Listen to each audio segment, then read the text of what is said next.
हमारे अतीत के गौरवशाली पृष्ठों को भी अपने राज्य की राजधानी तक आना चाहिए और इसीलिए ये सौभाग्य की बात है कि हमारे कालगणना का केंद्र हो सकता उज्जैन होगा, लेकिन कालगणना की केंद्र की जानकारी तो राजधानी में भी होना चाहिए, दिल्ली में भी होना चाहिए और दुनिया में भी होना चाहिए। इसलिए ये जो आपने कहा विश्वास जी के भैया मंत्रियों को दिला देना, अरे मंत्री अपने सारे मोबाइल में अपना डाउन कर ले, सबके पास पहुंच जाएगी। जोरदार अभिनंदन करे दुनिया भर के अंदर हर जगह। ये इस ऐप के माध्यम से आप हर एक कोई आपको घड़ी लगाओ, अच्छी बात है, लेकिन आपके मोबाइल के अंदर ये घड़ी आ जाएगी। आपके आधार पर आप अपने घर में अपने समय में और उस सारी चीजों की जानकारी आप तक पहुंचेगी। और आज के सुंदर आयोजन में उच्च शिक्षा विभाग, संस्कृति विभाग दोनों ने मिलकर के जो अच्छा काम किया है कि आज मुख्यमंत्री निवास के बाहर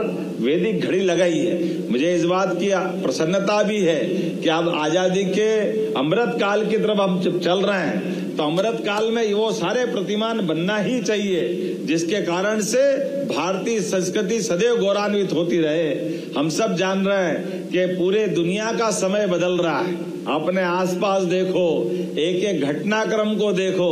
बदलते दौर में हम ये भी देख रहे हैं, था समय पश्चिम का जब तक था, लेकिन पूरब का समय आया है, हमने कल ही देखा। जोरदार अभिनंदन करें माननीय यशस्वी प्रधानमंत्री मोदी जी का, जो देश के सामने और देश को लेके दुनिया के सामने अपने दृष्टिकोण को लेके आगे बढ़ रहे हैं। जब वो स्वदेशी के भाव को बढ़ा रहे हैं तो एक एक ऐसे मान बिंदुओं पर हमको गर्व होना चाहिए। हम अपने उस प्राचीन इतिहास पे भी गर्व होना चाहिए और आधुनिक समय की चुनौतियों से निपटने के लिए दुनिया के अंदर भारत की अच्छाइयों को लेकर के जाने का यही समय है, सही समय है। ऐसे समय में जब दुनिया के अंदर बदलते दौर में भारत का मान सम्मान बढ़ाने के लिए यशस्वी प्रधानमंत्री आगे बढ़ रहे हैं।